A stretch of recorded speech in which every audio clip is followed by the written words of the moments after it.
आओ, देखो ना आज मयंक का जन्मदिन है तो सोचा सुबह के नाश्ते में थोड़ा पनीर बना लूं और साथ में पूड़ियाँ। आखिर बच्चे का जन्मदिन साल में एक बार आता है। हाँ भाभी, भाई को पनीर बहुत पसंद है ना, तो मम्मी ने कहा है कि आज उनकी पसंद का ही खाना बनेगा। पनीर? वाह, आप लोगों को तो जैसे पैसे पेड़ पर उगती हुई दिख रही हैं। क्या पनीर आजकल मुफ्त में आता है? मम्मी जी, क्या आपको अंदाजा भी है कि दूध और पनीर के दाम कहाँ पहुँच गए हैं? आप लोग तो ऐसे ऐश कर रहे हैं जैसे कोई बहुत बड़े खानदान के नवाब हो। बहू, ये तुम क्या कह रही हो? पनीर कोई इतनी भी महंगी चीज नहीं है कि हम मयंक के जन्मदिन पर ना बना सके। आखिर वो भी तो इस घर का बेटा है। बेटा है तो क्या हुआ? क्या उसकी जेब से पैसे आ रहे हैं? मम्मी जी याद रखिएगा कि आज इस घर का चूल्हा मेरे पापा के दिए हुए पैसों से जल रहा है। आपके पति का बिजनेस तो कब का डूब चुका है। मेरे पापा अगर मदद न भेजे तो पनीर तो क्या, आप लोगों को सूखी रोटी के भी लाले पड़ जाएं। भाभी, आज भाई का जन्मदिन है, कम से कम आज तो ऐसी बातें मत कीजिए। हम बस थोड़ा सा अच्छा खाना बनाना चाहते हैं। हाँ ठीक है, आज बना लो, लेकिन ये रोज रोज का ड्रामा नहीं चलेगा। ये जो आप लोगों ने पैसे उड़ाने की आदत डाल रखी है ना, इसे सुधार लीजिए। मुझे फिजूल खर्ची बिल्कुल पसंद नहीं है। ऐसा तो मत कहो बहू। तो फिर क्या कहूँ? आप लोग तो बस पैसे बर्बाद करना जानते हैं। मेरे पापा दिन रात मेहनत करके पैसे कमाते हैं और आप लोग यहाँ पनीर की दावतें उड़ा रहे हैं। ये आखिरी बार है, समझ गए आप? बरखा तमतमाते हुए रसोई से निकलकर हॉल में आ जाती है और सोफे पर पैर पसार कर बैठ जाती है और फौरन रिमोट उठाकर एसी चला लेती है। रसोई में सुलेखा की आंखों में आंसू आ जाते हैं। वो बेबसी से मौसमी की तरफ देखती है। मौसमी अपनी माँ का हाथ पकड़कर उन्हें सांत्वना देने की कोशिश करती है। मौसमी बेटा, हमारे कैसे दिन आ गए हैं। कल तक हम अपने घर में वो वैभव देखते थे कि अगर खाना बच जाता था तो हम अपने नौकरों को दे देते थे और वो भी दुआएं देते थे, और आज हमें अपने ही घर में एक टुकड़ा पनीर बनाने के लिए भी 100 बातें सुननी पड़ रही हैं। मम्मी, आप दिल छोटा मत कीजिए। भाभी का स्वभाव शुरू से ही ऐसा है। जब से पापा के बिजनेस में घाटा हुआ है और उनके पापा ने हमारी मदद की है, वो तो जैसे हमें अपना गुलाम ही समझने लगी है। आज मयंक का जन्मदिन है, सोचा था आज उसे उसकी पसंद का खाना खिलाकर थोड़ी खुशी दूंगी, पर इस घर की हवा में तो सिर्फ कड़वाहट ही खुली हुई है। मुझे डर लगता है कि कहीं वो मयंक के सामने भी ये सब ना बोल दे। मम्मी, आप खाना बनाइए, भाई आएगा तो हम सब मिलकर उसे विश करेंगे। भाभी की बातों को नजरअंदाज करना ही बेहतर होगा। थोड़ी देर बाद सब लोग डाइनिंग टेबल पर खाना खाने बैठते हैं। मयंक खुश है, लेकिन उसे घर के तनाव का अंदाजा है।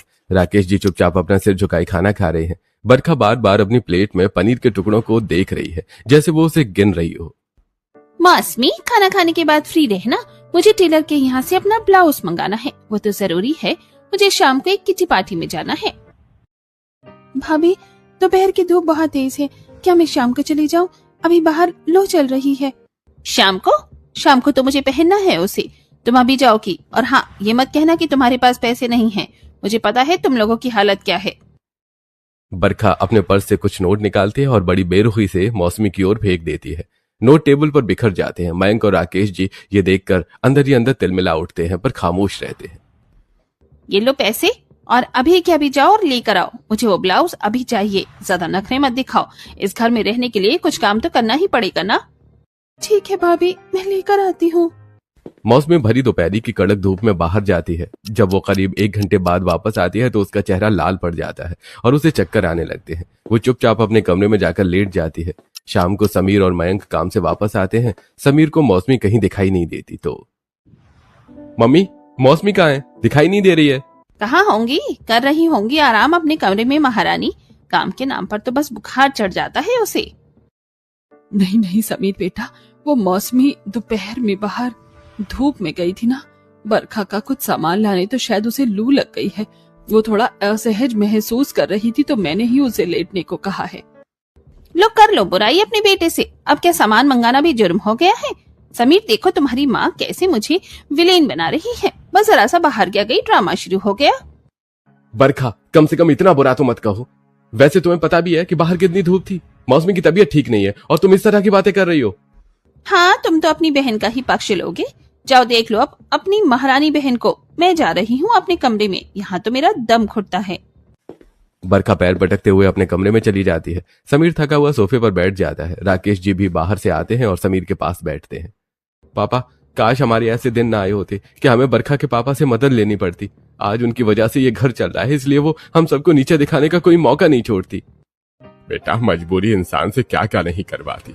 हमारा कारोबार अगर उस बिजनेस पार्टनर ने हमें धोखा देकर नहीं डुबोया होता तो आज ये नौबत नहीं आती। हम कोई गए गुजरे तो नहीं थे, हमारा भी नाम था शहर में। बस कुछ ही दिनों की बात है पापा, मैं और मयंक मेहनत कर रहे हैं। एक बार सब ठीक हो जाए ना, बस तो फिर हमारी स्थिति पहली जैसी हो जाएगी। तो हम सबसे पहले उनके पैसे लौटाएंगे। मुझे रोज 2 बातें सुनना अब बर्दाश्त नहीं होता। भाई, मैं भी पूरी कोशिश कर रहा हूँ, पर फिलहाल तो हमें भाभी की बातें सुननी ही पड़ेंगी। उनकी वजह से ही हमारे घर का खर्च निकल रहा है। अगले दिन बरखा अपनी सहेली रश्मि से फोन पर बात कर रही होती है। रश्मि उसे उसके घर के हालात और देवर की शादी के बारे में पूछती है। हाँ रश्मि, मयंक की शादी का तो सोच रहे हैं ये लोग, पर मैं डरी हुई हूँ। देखो, मैं बड़े घर की हूँ, पढ़ी लिखी हूँ, तो इन लोगों को संभाल लेती हूँ। पर अगर मयंक की बीवी भी मेरी तरह किसी बड़े घर की आ गई तो वो अपना रौब जमाएगी, फिर मेरी कौन सुनेगा। तो फिर किसी सीधी सादी घर की लड़की देखना बरखा, जो तेरी बातें माने और घर का काम भी कर ले। बिल्कुल, मैं तो अपनी देवरानी ऐसी लाऊंगी जो गरीब घर की हो, जिसे मैं जैसी चाहूँ वैसे नचा सकूं।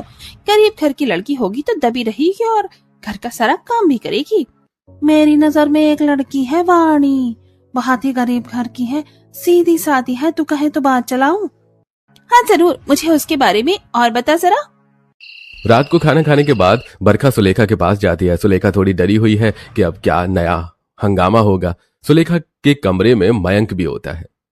मम्मी जी, मयंक का बड़ा हो गया है, उसकी शादी की उम्र हो गई है, घर के काम भी बहुत बढ़ गए हैं। आप और मौसमी से संभलती नहीं है। मैंने मयंक के लिए एक लड़की देखी है। लड़की? कौन है वो बहू और कहाँ की है? उसकी फिक्र आप मत कीजिए, लड़की मेरी पसंद की है। गरीब घर की है तो कम से कम नखरे तो नहीं करेगी और इस घर को ठीक से संभालेगी।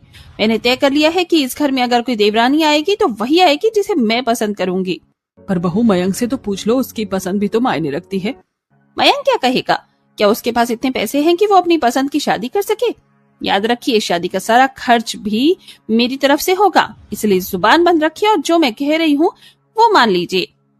सुलेखा और समीर बेबसी में एक दूसरे को देखते हैं। उन्हें पता है कि बरखा के खिलाफ जाना उनके बस में नहीं है। तभी सुलेखा मयंक को समझाती है। बेटा मयंक, देखो, एक बड़े घर की लड़की बरखा हमारे घर में है ही, उसके रंग ढंग तो तुम देख ही रहे हो। ये वाणी जो आएगी वो छोटे घर की है, बेचारी सब संभाल लेगी और हमें बरखा के जुल्मों से भी शायद थोड़ा बचा ले। वो दबी रहेगी तो घर में शांति रहेगी। ठीक है मम्मी, अगर आप सबको लगता है कि इसी में घर की भलाई है तो मैं तैयार हूँ। कुछ ही हफ्तों में मयंक और वाणी की शादी हो जाती है। वाणी एक बहुत ही साधारण और सुंदर लड़की है। शादी के दिन बरखा सबके सामने बहुत मीठी बनती है, जैसे वो दुनिया की सबसे अच्छी जेठानी हो। लेकिन मुंह दिखाई की रस्म के वक्त उसका असली चेहरा बाहर आने लगता है। वाह बरखा बहू, तुम्हारी देवरानी तो बहुत सुंदर है, बिल्कुल गाय जैसी सीधी लग रही है। हाँ हाँ, क्यों नहीं, आखिर गरीब घर की जो है, बेचारी के पास तो ढंग के कपड़े तक नहीं थे शादी के लिए। मैंने तो इसके ऊपर दया करके इसे इस घर की बहू बनाया है, वरना इसके नसीब में इतना बड़ा घर कहाँ था। भाभी चुप रहो, अभी मेहमान है यहाँ, मुस्कुराओ और सबका आशीर्वाद लो। वाणी की आंखों में आंसू आ जाते हैं और वो चुप रहती है। जैसे ही सारे मेहमान चले जाते हैं, बरखा अपना असली रूप दिखाती है। अगले दिन वाणी की पहली रसोई की रस्म होती है। बरखा जानबूझकर अपनी 5-6 सहेलियों को लंच पर बुला लेती है। वाणी, इधर आओ, आज तुम्हारी पहली रसोई है। तो सुनो, मैंने अपनी सहेलियों को बुलाया है, तुम्हें उनके लिए शाही खाना बनाना होगा। जी भाभी, मैं बना लूंगी। क्या क्या बनाना है? पनीर की 2 सब्जियां, दाल